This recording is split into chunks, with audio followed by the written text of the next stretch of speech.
Hi everyone, my name is Dana Shaw, and today I'm talking about J.P. Morgan, one of the most powerful bankers in the Gilded Age. Unlike industries like Carnegie or Rutherford, Morgan didn't actually produce steel or oil himself. Instead, he controlled banking and finance, which meant he controlled the money that major industries depended on. Because of that, he gained influence over railroads, steel companies, and banks at the same time. Morgan mainly used horizontal integration, meaning he merged competing companies together to reduce competition. He also used financial control, since companies depended on his loans and investments to survive. So instead of building products himself, Morgan built power by controlling companies that did. So how did Morgan actually build his empire? His main strategy was consolidation, which means buying struggling companies and combining them into one stronger corporation. During economic downturns like the Panic of 1893, many businesses were failing. Morgan took advantage of this by buying those companies and merging them together. He also used mergers and buyouts to eliminate competition. When competing companies became one large company, there were fewer rivals and more centralized control. Another tactic he used was interlocking directories, where the same people sat on the boards of multiple companies. This allowed Morgan's influence to influence decisions across industries without owning every company directly. A major example was this when the creation of U.S. Steel in 1901, which became the first billion-dollar corporation in American history. This just shows how much financial power Morgan had.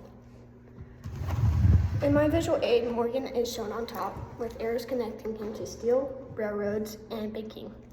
These arrows represent mergers, broad influence, and financial control, showing how one person could influence multiple industries at once. However, Morgan's success looked very different depending on who you were.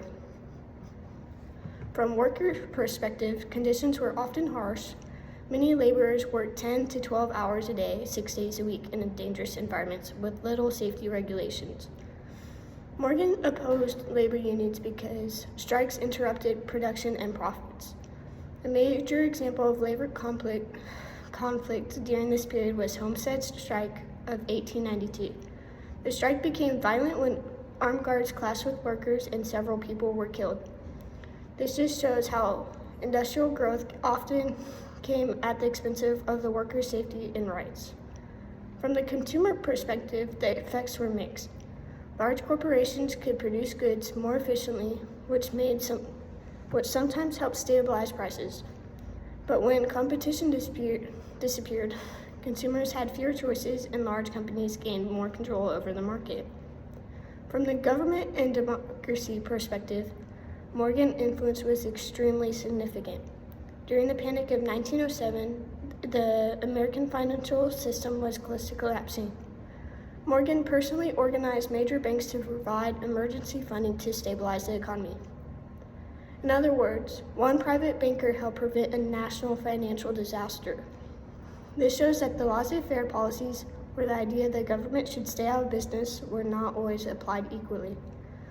The government allowed corporations to operate with lower regulations, but the economy was at risk. Leaders relied on Morgan's power.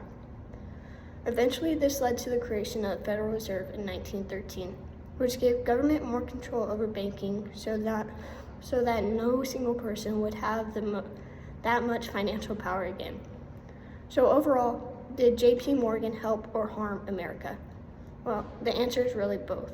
He helped stabilize industries and prevent financial collapse, but he also concentrated enormous economic power in the hands of one person, which raised concerns about fairness and democracy.